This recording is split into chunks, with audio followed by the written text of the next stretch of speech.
जय हिंद दोस्तों, जय हिंद बच्चों। पॉलिटिकल साइंस में हम पढ़ रहे हैं क्षेत्रीय आकांक्षाएं इस चैप्टर को। पिछले वीडियो क्लास के अंदर हमने जम्मू कश्मीर की भी क्या आकांक्षाएं थी उनको अच्छे से जाना, और आज अपना एक और टॉपिक है महत्वपूर्ण, और वो है पंजाब सूबा। यानी हम पंजाब राज्य के अंदर किस प्रकार की क्षेत्रीय आकांक्षाएं हैं वो हमें देखने को मिली राजनीतिक दृष्टि से, उसके ऊपर आज अच्छे से बात है वो करने जा रहे हैं।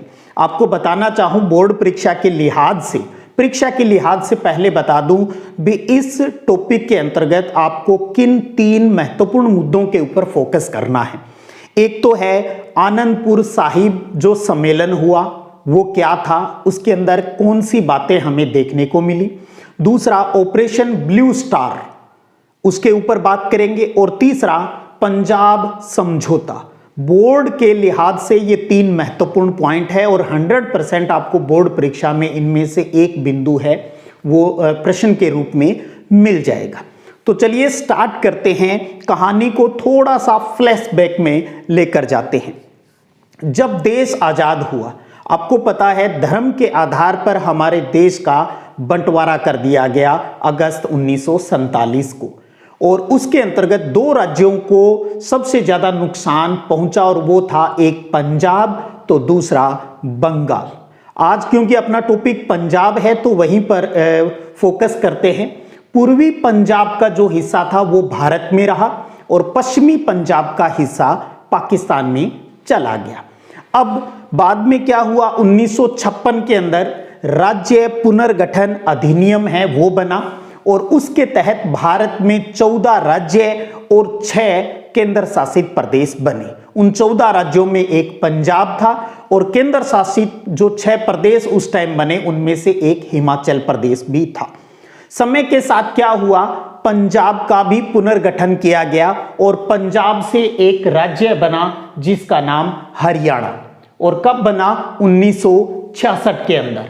और पंजाब के ही कुछ पहाड़ी क्षेत्र को हिमाचल प्रदेश केंद्र शासित प्रदेश के अंदर मिलाकर 1971 के अंदर हिमाचल प्रदेश को भी राज्य है वो बना दिया गया।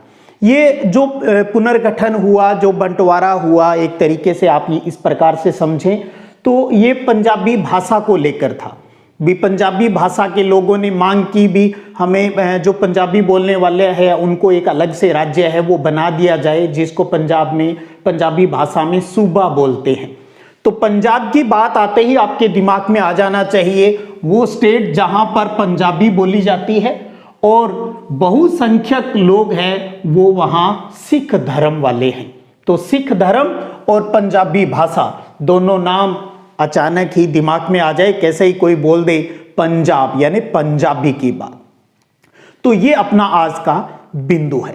चलिए कहानी को स्टार्ट करते हैं इसी पंजाबी राज्य की क्षेत्रीय आकांक्षाओं को लेकर। तो देखिएगा 1920 के अंदर गौर कीजिएगा, 1920 के अंदर सिखों की एक राजनीतिक शाखा के रूप में एक संगठन बना जिसका नाम था अकाली दल। तो अकाली दल का गठन कब हुआ, 1920 के अंदर हुआ, और इनकी प्रमुख मांग थी पंजाबी राज्य बनाना। तो पंजाबी राज्य के लिए अकाली दल ने अपना एक आंदोलन है वो चलाया था, जिसकी बात मैंने अभी की भी, पंजाबी भाषा के लिए अलग से राज्य है वो बना दिया जाए। ये आंदोलन अकालियों ने चलाया और इसके लिए इन्होंने बाकायदा एक संगठन खड़ा किया 1920 में। उसके बाद राज्य का जब पुनर्गठन हो गया, पंजाब से हरियाणा है वो भी अलग हो गया। तो पुनर्गठन के बाद में जब यहाँ विधानसभा के चुनाव हुए 1967 में और 1977 में, तो वहां पर अकाली दल को काफी बहुमत मिला और अन्य जो कहूं भी दल थे उनके साथ मिलकर एक गठबंधन की सरकार है वो बनाई। पुनर्गठन हुआ, बाद में हिमाचल बन गया, इसके कुछ राज्य हिमाचल प्रदेश के अंदर मिला दिए गए। तो नया सीमांकन हुआ पंजाब का। तो जब नया सीमांकन हुआ तो इस अकाली दल की स्थिति है वो खराब होनी स्टार्ट हो गई थी। सरकार भी उस टाइम अकाली दल की थी, लेकिन जब नया सीमांकन हो रहा था, आपको पता है थोड़ा राजनीतिक दाव पेच इसके अंदर भी लगाए जाते हैं। तो अकाली दल को लग गया था भी तेरा भविष्य है वो आने वाले समय में खराब होने वाला है। तो वो कौन से कारण हो सकते थे जो अकालियों को लगे, हम थोड़ा सा उनकी बात कर लें। भी नया सीमांकन जब पंजाब के अंदर हुआ तो अकाली दल की खराब स्थिति की अगर परीक्षा में आपसे कारण पूछ ले तो एक कारण तो ये निकल के आता है भी जो अकाली दल की जो वहां सरकार बनी थी वो अपना जो कार्यकाल है वो पूरा नहीं कर पाती थी और उससे पहले ही उसको बर्खास्त है वो कर दिया गया। तो उनको लगा भी यार ये क्या हो रहा है हमारे साथ, और लोगों को ये लग रहा है भी अकाली है वो सरकार नहीं चला पा रहे हैं, स्टेट है वो नहीं चला पा रहे हैं। तो ये एक नेगेटिविटी इनके खिलाफ जा रही थी। दूसरा, यहाँ पर पंजाब के अंदर क्योंकि हिंदू भी थे, पंजाबी यहाँ पर बहुसंख्यक है, सिख है वो बहुसंख्यक है लेकिन हिंदू भी है, वहां जो एक अल्पसंख्यक का दर्जा है। तो पंजाब के हिंदुओं का अकाली दलों को अधिक समर्थन है वो नहीं मिल पा रहा था। और तीसरा आपको बताऊं कारण, तो सिख कम्युनिटी जो है ये भी जाति और वर्ग के अंदर बंटी हुई थी और उस टाइम की सबसे बड़ी पार्टी अगर कांग्रेस की बात करें तो कांग्रेस को चाहे वो सिखों के हो चाहे हिंदुओं के हो जो दलित थे उनका उसको बहुत अधिक समर्थन था। तो ये कुछ कारण थे जिनकी वजह से अकालियों की स्थिति है वो खराब होती जा रही थी। तो उस सिचुएशन में इन्होंने क्या किया, अकालियों ने, अकालियों को मतलब हम अकाली दल की बात कर रहे हैं यहां पर, इन परिस्थितियों में अकालियों के एक तबके ने पंजाब सूबे के लिए स्वायत्तता की मांग है वो उठा ली, जैसे जे.एंड.के ने उठाई भी हमें अधिक से अधिक स्वायत्तता है वो मिले, तो स्वायत्तता की मांग उठाई। इस बात के ऊपर फोकस कीजिएगा भी पंजाब की स्वायत्तता की मांग उठाई अकाली दल ने। और इसके लिए उन्होंने क्या किया, ये बहुत प्यारा क्वेश्चन, 1973 के अंदर आनंदपुर साहिब के अंदर एक सम्मेलन बुलाया गया, आनंदपुर साहिब के अंदर एक सम्मेलन बुलाया गया और वहां एक प्रस्ताव पास किया गया जिसको हम कहते हैं आनंदपुर साहिब प्रस्ताव। तो आनंदपुर साहिब प्रस्ताव या आनंदपुर साहिब जो सम्मेलन है वो पंजाब में कब हुआ, 1973 के अंदर हुआ। अब इसके अंतर्गत कई मुद्दे हैं वो रखे गए थे जिनको लेकर काफी विवाद था। तो थोड़ा सा सुनिएगा इसके अंतर्गत कौन से प्रस्तावों की बात की। सबसे पहले उन्होंने कहा केंद्र और राज्य के जो संबंध है उनको पुनः परिभाषित किया जाए, भी कौन से अधिकार केंद्र के पास रहेंगे कौन सा राज्य के पास रहेंगे उन्हें अच्छी तरीके से है वो परिभाषित किया जाए। और दूसरा था संघवाद को मजबूत करने की इन्होंने अपील की। इस प्रस्ताव के अंदर सिखों के प्रभुत्व का ऐलान किया, यानी स्वायत्त सिख की पहचान की बात है वो इन्होंने उठाई। और सबसे विवादास्पद जो इस प्रस्ताव का मुद्दा था अगर उसकी बात करें तो इन्होंने एक अलग सिख राष्ट्र की मांग को बढ़ावा देने जैसी बात है वो इस प्रस्ताव के अंतर्गत की गई। आप इस प्रकार से समझे जैसे जे.एंड.के में जम्मू कश्मीर में क्या लग रहा था जैसे अलग से एक देश बनाने की मांग हो रही है, सेम इसी प्रकार की बातें हैं वो इनके प्रस्तावों के अंदर झलकती हुई दिखाई दे रही थी। ऐसे केंद्र को लग रहा था भी एक अलग सिख राष्ट्र की मांग को बढ़ावा देने वाला ये प्रस्ताव है। और ऐसा भी कहा जाता है भी ये जो आनंदपुर साहिब प्रस्ताव जो 1973 वाला है ये खालिस्तान आंदोलन की आप एक शुरुआत है वो इसकी मान सकते हो। तो आप समझिएगा भी आनंदपुर साहिब प्रस्ताव क्या है और इसके विवादास्पद मुद्दे क्या हैं। तो जिनकी अभी मैंने बात की, केंद्र और राज्य के संबंधों को पुनर्परिभाषित किया जाए, संघवाद को ज्यादा बढ़ावा दिया जाए, सिखों के प्रभुत्व का ऐलान किया, अलग देश की मांग है वो इन्होंने की भी एक पंजाबी देश हम बनाए जिसका आज भी आपको कहीं ना कहीं नाम सुनाई देता है और वो है खालिस्तान। तो ये इसके कुछ विवादास्पद मुद्दे हैं वो रहे। तो ये एक प्यारा क्वेश्चन है वो बोर्ड परीक्षा के लिहाज से यहाँ निकल कर आ रहा है। तो देखिएगा सम्मेलन हो गया, इसके प्रस्ताव पारित हो गए, तो बहुत से अकाली है वो इसके समर्थन में ही थे, सीधी सी बात है जो प्रस्ताव लिया।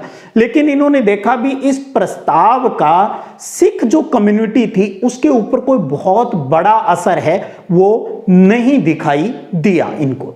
और क्या हुआ इसके बाद 1980 के अंदर अकाली दल की सरकार एक बार फिर बर्खास्त कर दी गई। भी आप तो देश के खिलाफ है वो काम कर रहे हो ऐसे आरोप इनके ऊपर लगे और अकाली दल की सरकार को बर्खास्त कर दिया। अब अकालियों ने क्या किया अब उनका जो पड़ोसी राज्य है हरियाणा, राजस्थान, इनके साथ पानी के बंटवारे को लेकर विवाद था। तो पानी के बंटवारे के मुद्दे पर इन्होंने आंदोलन है वो चलाया। स्टार्टिंग में जो आंदोलन चला वो नरम पंथियों के हाथ में था, ज्यादा वो कोई उग्र नहीं थे, शांतिपूर्वक ये प्रयास कर रहे थे भी ये बंटवारा हो जाए। आप देखते हो राजनीति में ऐसा अक्सर होता है भी, आप कहीं एक जगह मात खा जाते हो तो वो दल क्या करता है, किसी दूसरे मुद्दे को लेकर आगे बढ़ता है।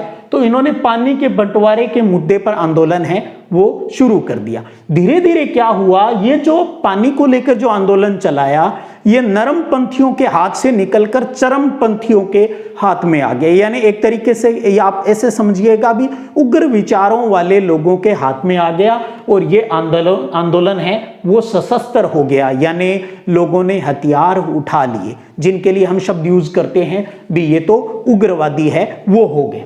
और इस सारे आंदोलन का जो सशस्त्र आंदोलन शुरू हो चुका था, इसका जो मुख्यालय था, सारा काम कहां से हो रहा था, स्वर्ण मंदिर से हो रहा था। स्वर्ण मंदिर सुना है, गोल्डन टेम्पल कहां है, अमृतसर के अंदर है। अमृतसर के अंदर है गोल्डन टेम्पल, और ये कहां है, पंजाब के अंदर। तो आपसे पूछ ले भी स्वर्ण मंदिर किस राज्य से संबंधित है, तो उत्तर आ जाना चाहिए भी पंजाब राज्य से है। और अक्सर आपने कहीं ना कहीं भिंडरे वाले का नाम सुना है, आज भी आप देखेंगे अखबार के अंदर भी एक कटिंग, किताब के अंदर भी एक कटिंग है वो लगा रखी है, जो कि इनका मुखिया था उस टाइम। तो आंदोलन सशस्त्र हो गया, स्वर्ण मंदिर से सारी गतिविधियों को अंजाम दिया जा रहा था। केंद्र को लग रहा था भी ये तो सारा गड़बड़ हो रहा है, ये तो अलग देश बनाने की बात कर रहे हैं, यानी हिंदुस्तान की एकता को भी ये नुकसान पहुंचा रहे हैं। तो इनसे निपटने के लिए केंद्र सरकार ने निर्णय लिया भी यहां पर आर्मी है उसको भेजा जाए और इन्हें समझाया जाए, जो उग्र विचारों के लोग हैं उनको गिरफ्तार किया जाए। तो इसके लिए हमारी भारतीय सेना ने जून 1984 में, ध्यान दीजिए बहुत इंपॉर्टेंट क्वेश्चन है बोर्ड परीक्षा के लिहाज से, जून 1984 के अंदर इस आंदोलन को दबाने के लिए एक ऑपरेशन चलाया जिसका नाम था operation blue star. Operation blue star, जो कि उस पूरी गतिविधियों का एक कहते हैं ना सीक्रेट नेम था, यानी कूट नाम था। तो जून 1984 में भारतीय सेना ने ऑपरेशन ब्लू स्टार चलाया। उग्रवादी विचारधारा के लोगों को गिरफ्तार कर लिया गया, बहुत लोग मारे गए। और यहाँ क्या हुआ, उस टाइम स्वर्ण मंदिर को काफी नुकसान है वो पहुंचा। बताया जाता है भी आर्मी को नहीं लग रहा था भी यहाँ पर इतना बड़ा कोई अटैक या जो लड़ाई की संभावना है वो हो सकती है, लेकिन ऐसा ही वहां हुआ। तो स्वर्ण मंदिर यानी गोल्डन टेम्पल को काफी नुकसान पहुंचा, जिससे सिख भावनाओं को काफी है वो ठेस पहुंची। लोगों को लगा भी हमारा जो धार्मिक स्थल है वहां पर इस तरीके से ये गलत कार्य है वो सरकार ने वहां पर किया है, आर्मी ने वहां पर किया है। तो लोगों के मन में ये काफी ठेस पहुंचाने वाला जो मुद्दा है वो देखने को मिला। तो अब क्या हुआ, तो कहा जाता है भी ऐसा भी ठीक है, इस बात का बदला लेने के लिए इन्होंने प्लान किया और प्लान सक्सेस भी हो गया। 31 अक्टूबर 1984 को 31 अक्टूबर 1984 को भारत की प्रधानमंत्री श्रीमती इंदिरा गांधी की हत्या कर दी जाती है। और हत्या किसने की, इन्हीं के सुरक्षा गार्डों ने की, जो कि सिख थे। तो और वो वहां इन पर गोलियां बरसाकर भागे नहीं थे, गिरफ्तार हो गए थे भी। हमने जो गोल्डन टेम्पल पर इन्होंने जो गलत काम किया, हमने उसका बदला है वो ले लिया। तो आप समझ सकते हो एक प्राइम मिनिस्टर के ऊपर इस प्रकार का अटैक, उसका क्या रिएक्शन होना था। तो उत्तरी भारत और विशेषकर दिल्ली के अंदर हालत बहुत खराब हो गए इंदिरा गांधी की हत्या से, और सिख विरोधी दंगे हैं वो भड़क गए। और कहा जाता है लगभग 2000 से अधिक सिख कम्युनिटी के लोगों को पकड़ पकड़ के दिल्ली में मारा गया। और कई परिवारों के अंदर तो जेंट्स चाहे वो पूरे के पूरे खत्म कर दिए गए थे। तो ये एक बड़ा काला धब्बा है इस, जब हम पंजाब सूबे के बारे में पढ़ते हैं, सिख विरोधी दंगा भड़कना, क्योंकि लोगों का ये मानना है भी इसे शांतिपूर्वक हल किया जा सकता था, लेकिन ऐसा वहां नहीं हो पाया क्योंकि प्राइम मिनिस्टर की हत्या होने से शायद सामने वाला पक्ष भी उग्र हो गया और उसका नतीजा ये हुआ कि सिख विरोधी दंगे हुए। आज भी रह रहकर ये आग है वो सुलगती रहती है। लेकिन फिर 2005 के अंदर पहली बार देश के अंदर 2005 में प्राइम मिनिस्टर कौन थे? डॉक्टर मनमोहन सिंह जी। तो 2005 में prime minister doctor Manmohan Singh ने अपने भारतीय संसद के अंदर देश से इसके लिए माफी मांगी थी भी जो सिख विरोधी दंगे हुए थे और जो सिखों को क्षति पहुंची वो बहुत ही शर्मनाक थी, गलत हुआ था और ऐसा नहीं होना चाहिए, हम देश से माफी मांगते हैं। तो ये भी एक छोटा क्वेश्चन निकल सकता है भी किस प्राइम मिनिस्टर ने सिख विरोधी दंगों के लिए 2005 में माफी मांगी? तो डॉक्टर मनमोहन सिंह जी का नाम इसके अंतर्गत आता है। तो देखिएगा अब इस प्रकार से ये कड़ियां आगे बढ़ती जा रही थी। प्राइम मिनिस्टर की मृत्यु हो जाती है और उनके बाद जो इलेक्शन होते हैं इनकी मृत्यु के बाद दिसंबर 1984 में, और प्राइम मिनिस्टर बनते हैं राजीव गांधी।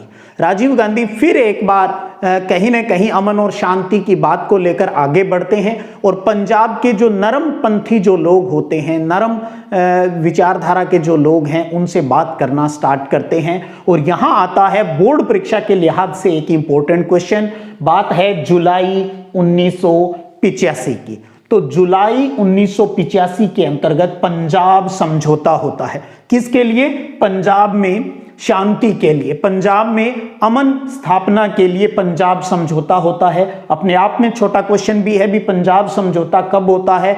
जुलाई 1985 में। इसके बाद यहां एक क्वेश्चन ये भी बनता है भी पंजाब समझौता किसके बीच होता है? तो ध्यान दीजिए, पंजाब समझौता प्राइम मिनिस्टर राजीव गांधी और अकाली दल के उस टाइम के जो अध्यक्ष थे हरचंद सिंह लोंगोवाल, तो हरचंद सिंह लोंगोवाल और राजीव गांधी के बीच पंजाब समझौता होता है जुलाई 1985 में, और इसे राजीव गांधी लोंगोवाल समझौता भी कहा जाता है।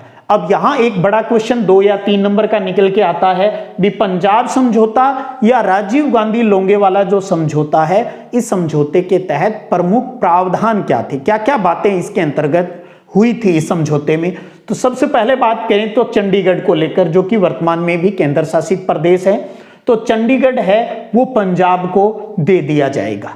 इनकी मांग थी पंजाब की भी चंडीगढ़ हमें दिया जाए, तो एक तो ये कहा गया ठीक है चंडीगढ़ हम पंजाब को दे देंगे। दूसरा था भी पंजाब और हरियाणा की बॉर्डर को लेकर जो विवाद है कि उसके लिए एक आयोग की स्थापना कर देंगे और वो आयोग जो रिपोर्ट देगा उसके ऊपर बात करेंगे। तीसरा प्रमुख प्रावधान था पंजाब, हरियाणा और राजस्थान को लेकर। पंजाब, हरियाणा और राजस्थान के बीच रावी और व्यास पानी के बंटवारे के लिए भी किस प्रकार से हो, यानी ये जो रावी व्यास पानी का जो विवाद है इन तीनों स्टेट में, इसके लिए एक ट्रिब्यूनल की स्थापना है वो कर दी जाएगी ताकि ये सॉल्यूशन है वो भी निकल कर आ जाए। उसके बाद का जो उग्रवाद से जो प्रभावित लोग हैं उनको मुआवजा भी केंद्र सरकार है वो देगी, तो उग्रवाद से प्रभावित लोगों को मुआवजा मिल जाएगा। पांचवा था प्रमुख बात करें कि पंजाब से जो विशेष सुरक्षा बल जो अधिनियम बना हुआ था उसको वापिस है वो ले लिया जाएगा। तो ये प्रमुख 5 प्रावधान है वो आप जरूर देखिए भी चंडीगढ़ पंजाब को मिल जाएगा। पंजाब हरियाणा सीमा विवाद के लिए एक आयोग बना देंगे। पंजाब हरियाणा राजस्थान के लिए रावी व्यास पानी के समझौते के लिए या बंटवारे के लिए एक ट्रिब्यूनल की स्थापना कर देंगे और उग्रवाद से जो प्रभावित लोग हैं उनको मुआवजा दे देंगे और विशेष सुरक्षा बल जो अधिनियम एक्ट जो बना हुआ है उसको वापस ले लेंगे। ये प्रावधान किस समझौते के हैं? ध्यान दीजिए, पंजाब समझौता या हम इसको कहें राजीव गांधी लोंगोवाल समझौते की बात कहते हैं जो जुलाई 1985 के अंदर हुआ।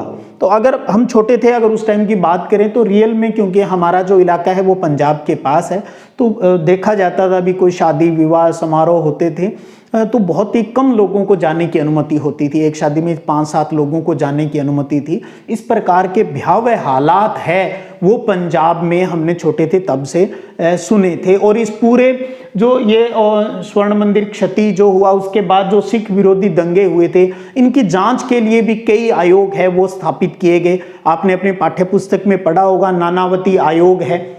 1984 के सिख विरोधी दंगों की जांच के लिए एक नानावती आयोग भी आया था, रंगनाथ मिश्र आयोग, बहुत से रिपोर्टें हैं वो भी आई।